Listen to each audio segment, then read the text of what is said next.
أعوذ بالله من الشيطان الرجيم بسم الله الرحمن الرحيم إن الإنسان خلق هلوعا إذا مسه الشر جزوعا وإذا مسه الخير منوعا إلا المصلين الذين هم على صلاتهم دائمون والذين في أموالهم حق معلوم للسائل والمحروم والذين يصدقون بيوم الدين والذين هم من عذاب ربهم مشفقون إن عذاب ربهم غير مأمون والذين هم لفروجهم حافظون إلا على أزواجهم أو ما ملكت أيمانهم فإنهم غير ملومين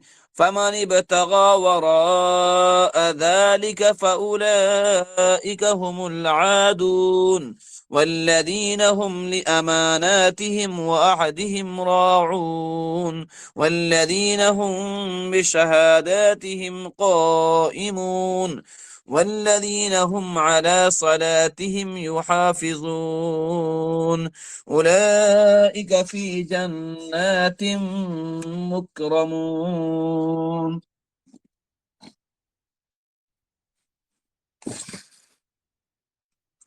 صدق الله العظيم.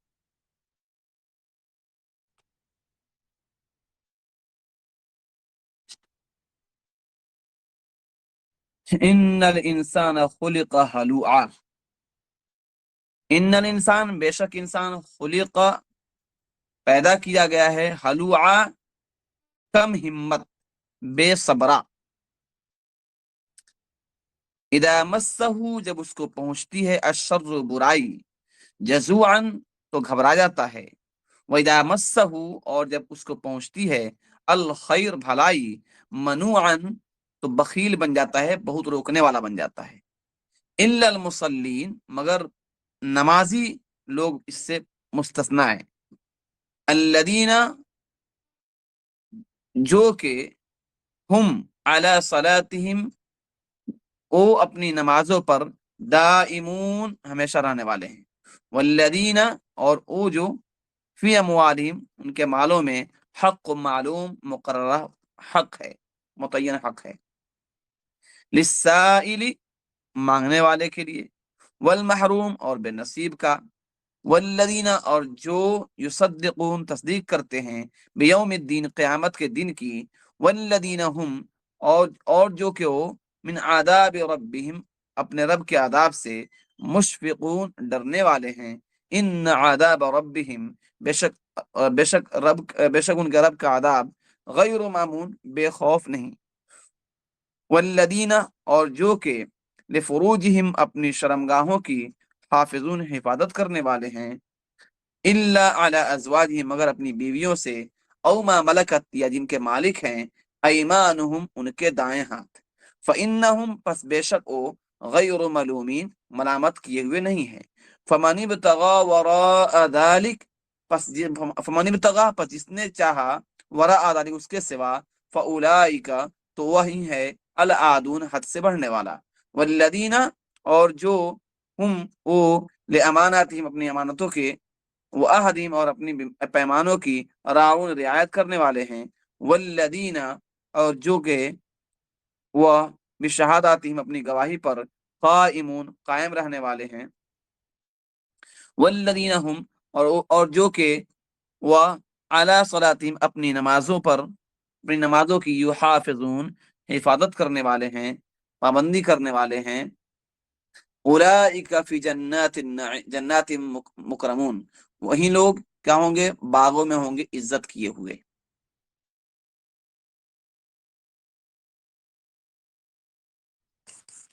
ترجمہ دیکھیے، یہ تو لغت بتایا تھوڑا سا، ترجمہ بسم اللہ الرحمن الرحیم، ان الانسان خلق ہلوعا بے شک انسان پیدا کیا گیا ہے تھوڑے حوصلے والا، بے شک انسان تھوڑے حوصلے والا، کم ہمت پیدا کیا گیا ہے، اذا مسہ الشر جزوعا جس وقت اس کو تکلیف پہنچتی ہے، گھبراہٹ کا اظہار کرتا ہے، گھبرا جاتا ہے۔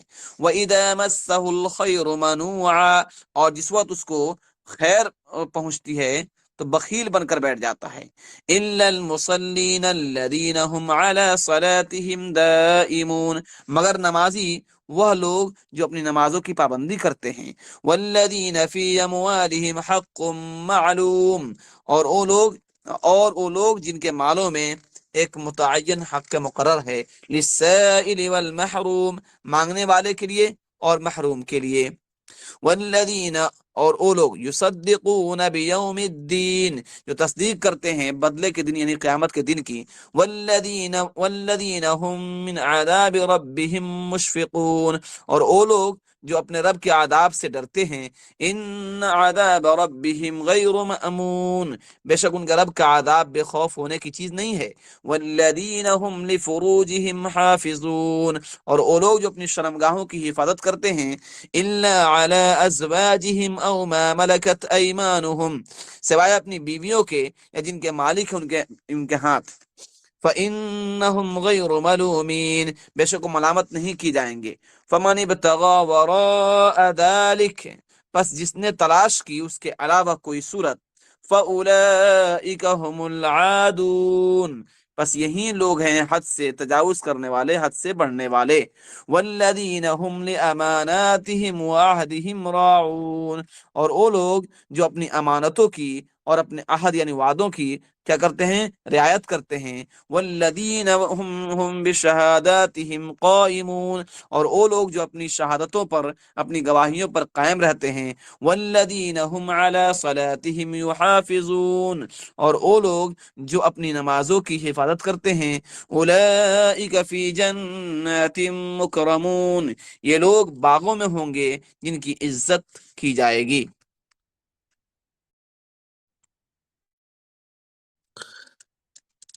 ان آیات کریمہ میں اللہ رب العزت نے انسانوں کی ابتدائی حالت یا عام انسانوں کے حالات کا بیان ہے، اس میں عام انسانوں کی حالت کا بیان ہے۔ انسان کی فطری اور جبلی ایک کمزوری ہے، اس کا ذکر ہے۔ چنانچہ اللہ رب العزت پہلی آیت کریمہ میں فرماتے ہیں، ان الانسان خلق ہلوعا، کہ بے شک انسان پیدا کیا گیا ہے تھوڑے حوصلے والا، تنگ دل، بے صبرا۔ آگے اللہ تعالیٰ بے صبری کیسا کرتا ہے اس کی وضاحت اللہ تعالیٰ خود فرماتے ہیں۔ اللہ تعالیٰ فرماتے ہیں، اذا مسہ الشر جزوعا، جب اس کو کوئی تکلیف پہنچتی ہے تو گھبراہٹ کا اظہار کرتا ہے، جزا فضا، چیخنے چلانے لگتا ہے، گلا شکوا کرنے لگ جاتا ہے، صبر کا دامن ہاتھ سے چھوڑ دیتا ہے۔ یہ بری حالت ہے۔ ہاں، یہاں پر حکیم الامت اشرف علی تھانوی رحمۃ اللہ علیہ نے اپنی مائناز تفسیر بیان القرآن میں اشارہ کرتے ہیں کہ گلا شکوا اور جزا فضا یا اپنے تکلیف کا اظہار اگر استحباب کے دائرے میں ہو، اللہ تعالیٰ نے ہر چیز کا ایک کیٹیگری بنا دیا ہے، ہر چیز کا ایک پیمانہ رکھ دیا اللہ تعالیٰ نے کہ اگر انسان کو تکلیف پہنچے گی تو انسان ہے، اس کی فطری اور جبلی جو کمزوری ہے، تکلیف پر اس کو تکلیف ہوگی، اس کے آنسو گریں گے۔ بعض دیہاتوں میں کسی کی موت ہو تو آنسو بہانے سے بھی روکتے ہیں، بولتے ہیں کہ مردے کو قبر میں عذاب ہوتا ہے۔ یہ عجیب سی واحد باتیں ہیں۔ ایسا نہیں ہے، بلکہ خود اللہ کے نبی علیہ السلام کے پیارے صاحبزادے کا جب انتقال ہوا تو آپ علیہ السلام کے آنکھوں سے آنسو جاری تھے، لیکن گریبان پھاڑنا، چیخنا چلانا اور جزا فدا کرنا یہ منع ہے۔ تو حکیم الامت رحمت اللہ لکھتے ہیں کہ اگر استحباب کے دائرے میں رہ کر اپنی تکلیف پر کچھ کمزوری کا اظہار اس کا ہوتا ہے یا بے صبرا تھوڑا ہوتا ہے تو اس کی گنجائش رہے گی، ہاں اس سے زائد کی گنجائش نہیں ہوگی۔ پھر جو ہے خیر اللہ فرماتے ہیں کہ جب اس کو کیا ہوتا ہے، اذا مسہ الشر جزوعا، جب اس کو گھبراہٹ تکلیف پہنچتی ہے تو بالکل گھبرا جاتا ہے اور جزا فضا کرنے لگتا ہے اور صبر کے دامن کو چھوڑ دیتا ہے۔ حدیث پاک میں، جبکہ حدیث پاک میں آتا ہے، جناب نبی اکرم صلی اللہ علیہ وسلم نے ارشاد فرمایا، جب اللہ تعالیٰ کسی بندے کے بارے میں خیر کا ارادہ فرماتے ہیں، اللہ اکبر، تو اس کو کسی دکھ مصیبت میں مبتلا کر دیتے ہیں۔ کبھی مالی پریشانی آ جاتی ہے، کبھی بدنی پریشانی آ جاتی ہے، کبھی خاندانی پریشانی، کبھی گھریلو پریشانی، کبھی اکنومیکل پریشانی، کبھی مطلب مختلف قسموں سے اس پر حالات آتے ہیں، اور بندے کو یہ تکلیفیں اور پریشانیاں اس کے گناہوں کا کفارہ بن جاتی ہیں۔ لیکن کیا پھر قرآن کریم نے کیوں منع کیا کہ بے صبرا ہو جاتا ہے؟ سوال یہ کہ اگر یہ اس کے گناہوں کا کفارہ بنتی ہیں یہ چیزیں، تو اس کو تو خوش ہونا چاہیے۔ جی، کہتے ہیں کہ لیکن شرط یہ ہے کہ اپنے تکلیفوں اور پریشانیوں کے آنے کے بعد بندہ استحباب کے دائرے میں اپنے تکلیف کا اظہار کرنے کے ساتھ ساتھ کیا ہے کہ بندہ اللہ والا بھی ہو۔ اس کا کیسے پتہ چلے کہ اللہ والا ہے؟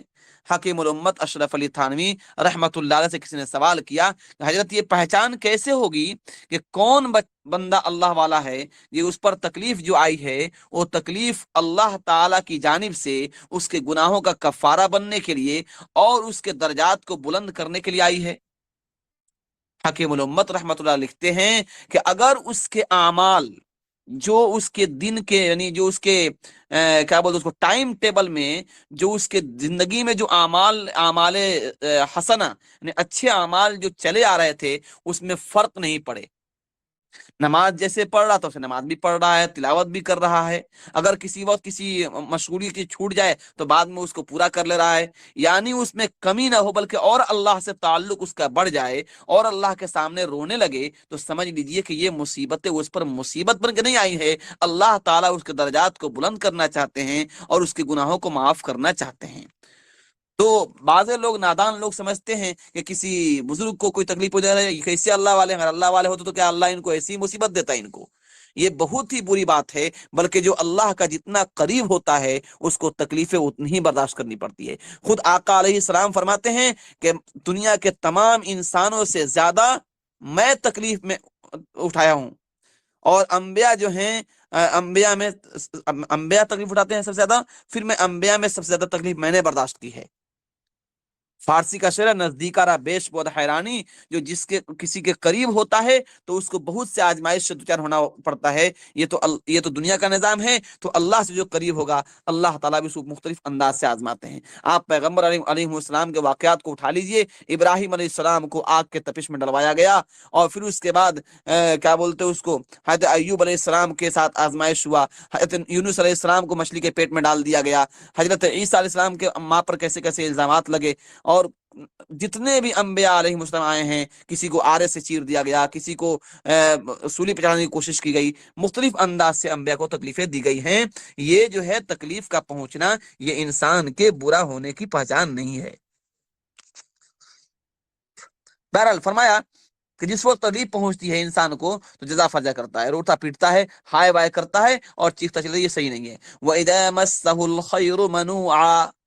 اچھا، بے صبرا کیسا ہے؟ عجیب بات ہے، اسی انسان کو جب اللہ تعالیٰ نوازتے ہیں، نعمتوں سے نوازتے ہیں، اس کے حالات اچھے کرتے تو کیا ہوتا ہے؟ اس کا بخیل بن جاتا ہے۔ جب اس کے پاس مال آتا ہے تو زکوٰۃ نہیں نکالتا، اور اس کا غلہ آتا ہے تو عشر نہیں نکالتا، قربانی نہیں کرتا، فطرانہ نہیں کرتا، رشتہ داروں کا خیال نہیں رکھتا، یتیموں مسکینوں کا خیال نہیں رکھتا، اور اس میں کیا ہوتا ہے کہ بہت سے مطلب اس کے اندر برائیاں آ جاتی ہیں، جو ظاہر سی بات ہے کہ انتہائی نقصان دہ چیزیں ہیں۔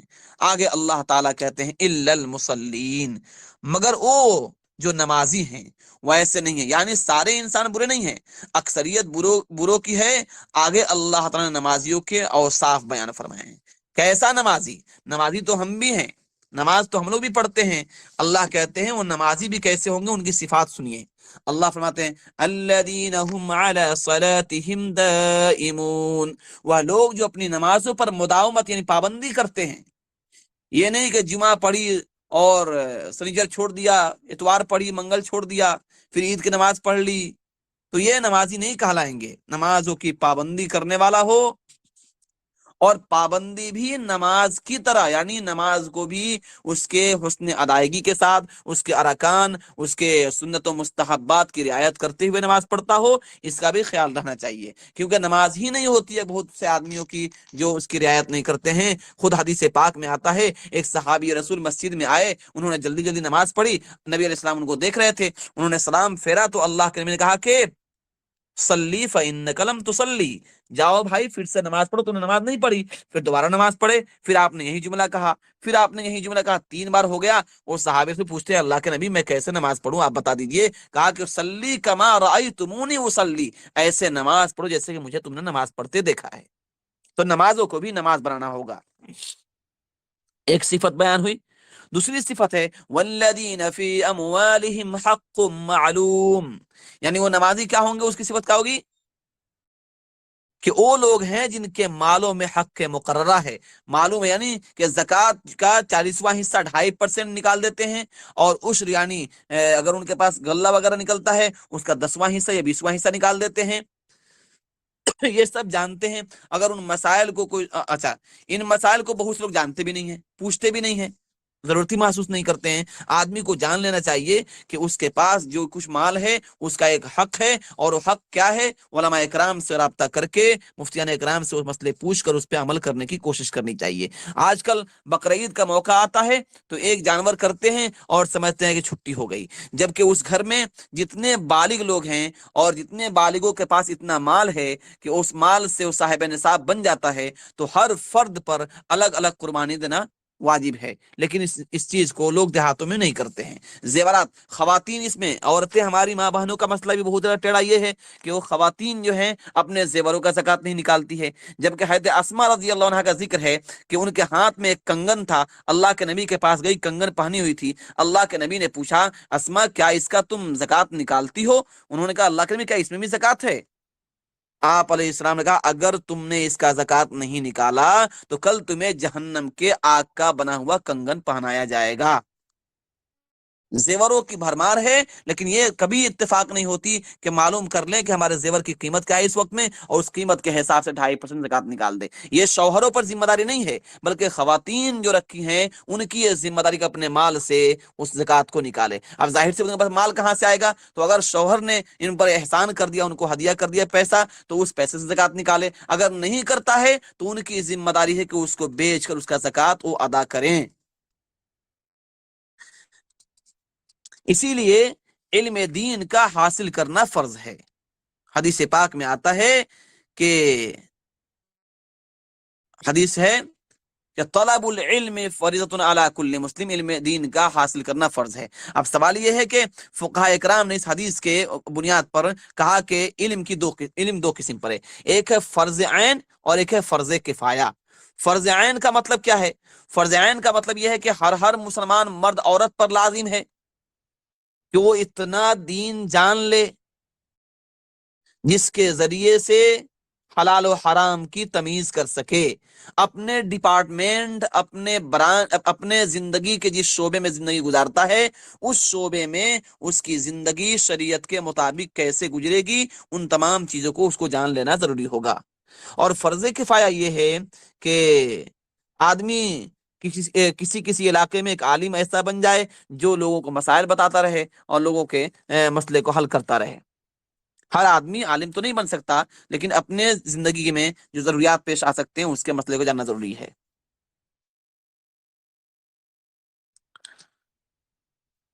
بہرحال تو بات چل رہی تھی کہاں پہ، والذین فی اموالہم حق معلوم، اور دوسری صفت ان کی یہ ہے کہ ان کے مالوں میں حق مقرر ہے۔ معلوم ایک متعین حق کیا ہے؟ ان کے مالوں میں ہے۔ کس کے لیے؟ للسائل کیا آیت ہے؟ ہاں، للسائل والمحروم۔ للسائل والمحروم کا مطلب سائل یعنی جو مانگنے والے کے لیے، والمحروم اور محروم کے لیے۔ سائل سے مراد ایسا آدمی ہے کہ اس پر کوئی مصیبت آ گئی، کوئی حادثہ پیش آ گیا، تو وہ کسی بڑے آدمی سے سوال کر سکتا ہے، سوال کرتا ہے کہ مجھے یہ حادثہ پیش آ گیا ہے، میری مدد کر دیجئے۔ یہاں پر سائل سے مراد وہ جو بازاروں میں مانگتے پھرتے ہیں وہ مراد نہیں ہے، کیونکہ اس میں تو ایسے ایسے بڑے بڑے مالدار ہیں کہ معلوم چلا کہ کسی کسی اسٹیشن میں بھیک مانگتے رہتے ہیں، اور ان کی پراپرٹی ممبئی اور دہلی اور کلکتہ وغیرہ میں نہ جانے بڑے بڑے ان کی بلڈنگیں بنی ہوئی ہے، تو وہ مراد نہیں ہے، بلکہ کسی ایسے آدمی مراد ہے جو آدمی ضرورت مند ہو اور اس کے ساتھ حادثہ کوئی پیش آ گیا ہو۔ اب ظاہر سی بات ہے، اس کا پتہ نہیں چلتا آدمی کو، لیکن پھر بھی ایک کیا بولتے اس کو، پیشہ ور جو روزانہ وہی کام کرتا ہے، اور ایک یہ ہے کہ کبھی کوئی آ گیا تو آدمی کو اس کو کچھ نہ کچھ دے دینا چاہیے، ایسے لوٹانا نہیں چاہیے۔ بہتر تو یہ کہ تحقیق کر لے، تحقیق کر کے اگر ہے تو اس کی پوری بھرپور مدد کرے، اور نہیں تو کچھ بھی دے کے اس کو لوٹا دے، کیونکہ کسی بھی سائل کو آدمی کو بغیر تحقیق کیے اسے لوٹانا نہیں چاہیے، کیونکہ منع ہے، حدیث میں آتا ہے کہ اگر تمہارے سامنے کوئی عربی گھوڑے پر سوار ہو کر آئے تو اس کو بھی تم کچھ دے دو، ہو سکتا ہے کہ ابھی وہ مالدار ہے، اس کے پاس کوئی پیسہ ہے، لیکن راستے میں سفر میں ہے، اس کو کوئی ضرورت پڑ سکتی ہے۔ بہت سے ایسے حالات آتے رہتے ہیں، کئی واقعات پیش آئے۔ ابھی ہم عمرہ میں تھے، اس میں جہاں پہ صحیح کرتے ہیں صفا مروا درمیان تھے، تو مغرب کی نماز سے فارغ ہوئے تو ایک صاحب کھڑے ہوئے، مصر کے رہنے والے تھے، بڑے ہٹے کٹے گورے چٹے، بالکل دیکھنے میں ایک دم بالکل بڑے بادشاہ کے طرح بالکل، لیکن کھڑے ہوئے رونے لگے وہ۔ معلوم چلا کہ ان کا پرس کہیں گر گیا ہے، پورا ان کا ڈاکومنٹ اور سارے پیسے ان کے ختم ہو گئے تھے۔ تو ایسا حادثہ کسی کے ساتھ آ سکتا ہے، آدمی بڑا ہے تو ایسا نہیں کہ ہمیشہ اس پر کچھ رہے گا، تو ایسے حالات میں آدمی کو مدد کرنی چاہیے۔ بہرحال اللہ کہتے ہیں کہ وَلِلسَّائِلِ وَالْمَحْرُومِ، سائل کے لیے بھی ہے اور ایسے آدمی کے لیے جو محروم ہے۔ محروم سے مراد کون ہے یہاں پر؟ محروم سے مراد وہ لوگ ہیں جن کے پاس کہ ایسا آدمی جو ضرورت تو ہے، غریب تو ہے، مشکل میں ہے، لیکن مانگتا نہیں کسی سے، غیرت مند آدمی ہے، وہ کسی کے سامنے ہاتھ نہیں پھیلاتا ہے، تو ایسے آدمی کو بھی آدمی کو معلوم کر کے اس کو گھر پہنچانا چاہیے، بلکہ زیادہ ضرورت پڑتا ہے کہ ایسے آدمی کے لیے آدمی باضابطہ تحقیق کر کے ایسے باعزت آدمیوں کے لیے انتظام کرے۔ آگے اللہ فرماتے والذین یصدقون بیوم الدین، تیسری صفت فرمائی، اور وہ لوگ ہیں جو تصدیق کرتے ہیں قیامت کے دن کی، بدلے کے دن کی، یعنی وہ قیامت کو مانتے بھی ہیں اور یہ بھی مانتے ہیں کہ وہاں حساب کتاب ہونا ہے، اور حساب کے اعتبار سے انسان کے جنت جہنم کا فیصلہ ہوگا، بلکہ یہاں تک کہ انصاف کا معاملہ ہوگا کہ بے سینگ والی بکری کو کس سینگ والی بکری نے مار دیا ہے تو اس کو بھی اللہ تعالی وہاں پر بدلہ دلوائیں گے۔ آگے اب اس کے بعد اللہ کہتے ہیں والذین هم من عذاب ربهم مشفقون، انہی کی صفت بیان فرمائی کہ اور وہ لوگ جو اپنے رب کے عذاب سے ڈرتے ہیں کہ رب دنیا میں بھی عذاب دے سکتا ہے، قبر میں بھی دے سکتا ہے۔ دنیا میں کیسے عذاب دیتا ہے پچھلے آیات میں گزر چکا ہے، ہم پڑھ چکے ہیں کہ اللہ نے کیسے کیسے کو نیست و نابود کر دیا، اور قبر حشر میں عذاب کا مسئلہ ہے کہ ایمان سے محروم ہوگا آدمی، اور اعمال بد اس کے پاس ہوں گے تو کیا ہوگا، اس کو تو عذاب ملے گا۔ اب آگے اللہ کہتے ہیں ان عذاب ربهم غیر مأمون، اس کو بولتے ہیں جملہ معترضہ، یعنی بیچ میں ایک الگ بات آ گئی۔ اللہ کہتے ہیں کہ اللہ کا عذاب جو ہے یہ بے خوف ہونے کی چیز نہیں ہے، ایسا نہیں ہے کہ اس سے آدمی مطمئن ہو جائے کچھ نہیں ہمارا ہوگا، بلکہ اللہ کا عذاب جو ہے یہ بہت سخت ہے، کسی وقت بھی پہنچ سکتا ہے۔ اب کہتے ہیں آگ سے کون بچیں گے، آگ سے، آگ کے شعلوں سے کون بچیں گے؟ اللہ فرماتے ہیں والذین هم لفروجهم حافظون، وہ لوگ ہیں جو اپنی شرمگاہوں کی حفاظت کرتے ہیں۔ دوزخ میں لے جانے والی چیزیں کیا ہے؟ دو چیزیں ہیں زیادہ تر، ایک ہے زبان اور دوسرا ایک شرمگاہ۔ حدیث پاک میں کئی بار حدیث پاک میں کئی حدیثوں میں اللہ کے نبی صلی اللہ علیہ وسلم نے ارشاد فرمائی ہے کہ جو شخص مجھے دو چیزوں کی ضمانت دے دے، ایک زبان اور ایک شرمگاہ کی، میں ان کو قابو میں رکھوں گا، یعنی اس کو استعمال غلط نہیں کروں گا، اور میں ان چیزوں سے بچوں گا، تو اللہ کہتے ہیں کہ میں اس کو جنت دینے کی ضمانت دیتا ہوں۔ الا علی ازواجہم، مگر اپنی بیویوں پر، او ما ملکت ایمانہم، یا ان پر جن کے مالک ہیں ان کے دائیں ہاتھ۔ یہاں پر ایک چیز ہے الا علی ازواجہم، یہ تو عام بات سب سمجھتے ہیں۔ دوسری چیز ہے او ما ملکت ایمانہم، یہ کیا مطلب ہے اس کا؟ ملک یمین کسے کہتے ہیں؟ پہلے جب اسلامک جنگیں ہوا کرتی تھی تو اس جنگوں میں اللہ تعالیٰ جب مسلمانوں کو فتح عطا فرماتے تھے تو کفار کے مرد عورتیں بوڑھے جوان جو قید ہو کر آئیں گے، ان سے متعلق جو شرعی اور فقہی طور پر مسئلہ یہ ہے کہ یا تو قیدیوں کے ساتھ تبادلہ کر لو، ادھر کے قیدی اگر ادھر ہیں تو ادھر کے قیدی کو چھڑا لو، جو قیدی ان کے پاس ہے وہ لے لو، ان کو دے دو۔ دوسری صورت یہ ہے کہ بلا معاوضہ احسان کرتے ہوئے ان کو رہا کر دو، قیدیوں کو چھوڑ دیا جائے بغیر کسی چیز لیے ہوئے۔ تیسری شکل یہ ہے کہ تم ان سے فدیہ یعنی ٹیکس جرمانہ ان پر لے کر چھوڑ دو۔ چوتھی صورت یہ ہے کہ تم ان کو غلام بنا لو۔ تو غلام بنانے کے بعد سپہ سالار جو ہوتا ہے، جو چیف ان کمانڈر ہوگا، ان کو اختیار ہے کہ وہ مجاہدین میں تقسیم کرے گا۔ تو کیسے تقسیم کرے گا؟ بائیں ہاتھ سے پکڑائے گا، یعنی لینے والا دائیں ہاتھ سے پکڑے گا، اس واسطے اس کو ملک یمین کہتے ہیں۔ لینے والا کیا ہے؟ دائیں ہاتھ سے، بائیں نہیں، بالکل غلط بول دیا میں، دائیں ہاتھ سے پکڑے گا، اس کو ملک یمین کہتے ہیں۔ ملک یمین کا معنی ہے دائیں ہاتھ کی ملکیت۔ تو فرمائے جن کے مالک ہیں ان کے دائیں ہاتھ، یعنی جو لونڈیاں جو باندیاں ہوں گی، فَإِنَّهُمْ غَيْرُ مَلُومِينَ، پس یہ بے شک وہ ملامت نہیں کی جائیں گے۔ یعنی بیویوں کے ساتھ اس طرح سے آدمی زندگی گزارتا ہے، ایسی لونڈی کے ساتھ زندگی گزار سکتا ہے اپنی جو باندیاں ہوں گی ان ساتھ میں۔ فَمَنِ ابْتَغَىٰ وَرَاءَ ذَٰلِكَ، پس جس نے تلاش کی اس کے سوا کوئی اور صورت، یعنی کوئی اور راہ اختیار کیا، فَأُولَٰئِكَ هُمُ الْعَادُونَ، پس یہی لوگ ہیں حد سے تجاوز کرنے والے۔ جنہوں نے اس کے علاوہ کوئی اور راستہ اختیار کیا وہ تو کیا ہوں گے؟ وہ حد سے تجاوز کرنے والے ہیں۔ دوزخ سے بچنے والوں کی اور صفت اللہ آگے فرماتے ہیں، والذین لاماناتہم وعہدہم راعون، اور وہ لوگ ہیں جو اپنی امانتوں کی اور اپنے وعدوں کی رعایت کرتے ہیں۔ امانت جمع امانت کے کیا ہے؟ امانات جمع ہے امانت کی، اس کا مطلب ہے وہ چیزیں جو کسی کے پاس رکھ دی جائے۔ دیکھیے اس بارے میں کل کی تفسیر، پرسوں کی تفسیر میں سنڈے کو یہاں کیا تھا سورہ بقرہ میں، اس میں یہی بات آئی تھی کہ منافقین کی جو صفات ہیں، 4 صفات ان کی منافقین کے بیان کی حدیث میں، کہ اولاً تو منافق کی 2 قسمیں ہیں، منافق اعتقادی جو بالکل کافر سے بھی بدتر ہیں، اور ایک ہے منافق عملی۔ تو اس کی 4 صفات بیان ہے یہ حدیث میں۔ اس میں سے ایک یہ بھی ہے کہ امانت کا خیانت کرنا۔ مان لیجیے حدیث میں علماء نے لکھا ہے کہ اگر کوئی بندہ آپ کے سامنے ایک پیسوں کا تھیلا لاتا ہے، اس کو کسی رسی سے باندھ دیتا ہے یا اس کا چین لگا دیتا ہے، آپ کے پاس لا کے رکھتا ہے، تو آپ کے لیے جائز نہیں ہے کہ اگر اس پر دھول مٹی پڑ جائے تو اس رسی کو کھول کے اس کو صاف کر دیں، یہ بھی جائز نہیں ہے۔ اتنا احتیاط کیا گیا ہے۔ تو کیا ہے؟ والذین آمنوا لاماناتہم وعہدہم راعون، وہ لوگ جو اپنی امانتوں کی اور اپنے وعدوں کی پورا کرتے ہیں۔ وعدہ کے مطلب یعنی جو کچھ وعدہ کرے اس کو پورا نبھائے، اس کو پورا کرے۔ اسی طرح سے حدیث پاک میں آتا ہے المستشار امین، کہ کوئی مشورہ طلب کرے کسی سے، کوئی بات کسی سے کوئی پوچھے تو یہ امانت ہوتی ہے۔ کیا ہوتا ہے؟ ہم کسی سے مشورہ کرتے ہیں، کوئی بات دل کی بات بول دی کسی کو اور وہ فوراً جا کے دوسرے کو بول دے، یہ قطعاً جائز نہیں ہے۔ بلکہ ایک جگہ ہے المجالس بالامانتی، مجلس میں باتیں جو ہوتی ہیں وہ بھی امانت ہوتی ہیں۔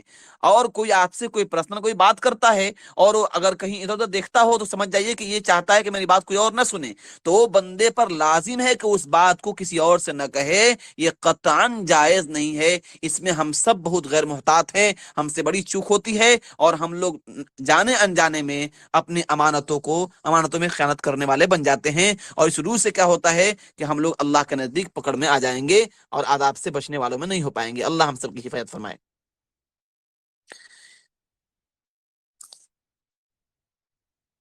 آگے اللہ تعالیٰ صفت بیان کرتے ہیں، ہم بشہاداتہم والذین ہم بشہاداتہم قائمون، اور وہ لوگ ہیں جو اپنی شہادتوں پر قائم رہتے ہیں، یعنی اپنے گواہیوں پر قائم رہتے ہیں۔ اول تو آج سچی گواہی، آپ چلے جائیے کورٹ میں چلے جائیے، آپ کو جھوٹے وکیل نمبر لگا کر کھڑے ہیں، آپ پیسہ دو جھوٹ بلواؤ، اور اس میں ہمارے مسلمان بھی کچھ کم نہیں ہیں، یہ بھی کمپٹیشن میں ہے بالکل۔ تو اللہ حفاظت فرمائے۔ حدیث پاک میں ہے کہ صحابہ اکرام نے پوچھا، یا اللہ کے نبی اب بتائیے کیا مومن بزدل ہو سکتا ہے؟ آپ نے کہا ہو سکتا ہے۔ کیا مومن بخیل ہو سکتا ہے؟ کہا ہو سکتا ہے۔ کیا جھوٹا ہو سکتا ہے؟ کہا جھوٹا نہیں ہو سکتا ہے۔ لیکن آج ہماری باتیں اتنی جھوٹ پر مشتمل ہوتی ہے، ابھی ہم نے ایک وعدہ کیا، ابھی ہم نے اس کو فوراً وعدہ خلافی کر دیا، ابھی ہم نے ایک بات کہی اور ابھی جا کے جھوٹ بول دیا۔ تو جھوٹ جو ہے اتنا بھیانک جرم ہے کہ یہ مسلمانوں کی صفت نہیں ہو سکتی ہے۔ اسی طرح سے جھوٹ کے بارے میں حدیث میں آتا ہے کہ آدمی جب جھوٹ بولتا ہے تو فرشتے اس کے کندھے سے دور بھاگ جاتے جو حفاظت کے فرشتے، ایسی بدبو اس کے منہ سے آتی ہے۔ تو جھوٹ اور جھوٹی گواہی یہ اللہ کے نزدیک بہت بڑا جرم ہے، جس کی سزا بہت سخت بھگتنی پڑے گی۔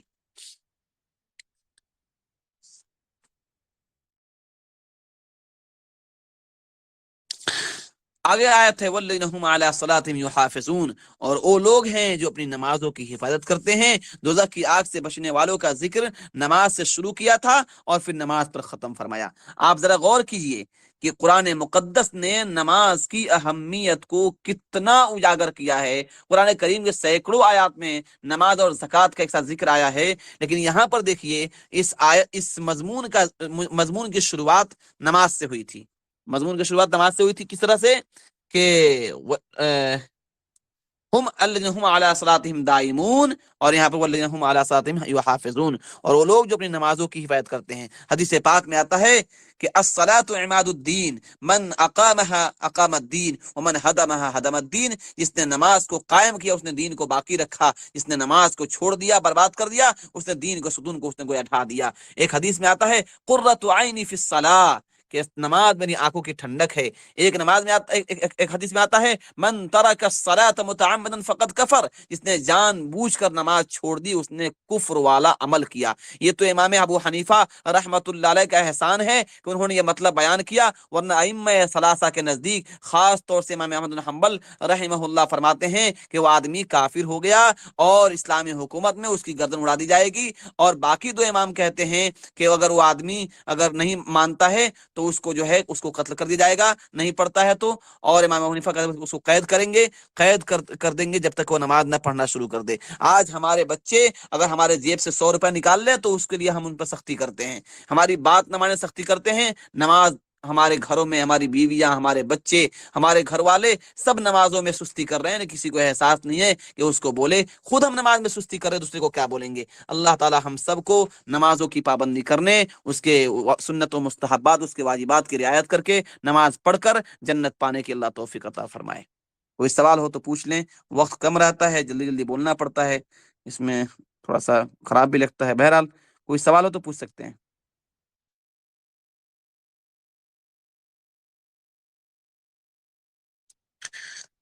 ٹھیک ہے پھر رکھیں تو، انشاءاللہ۔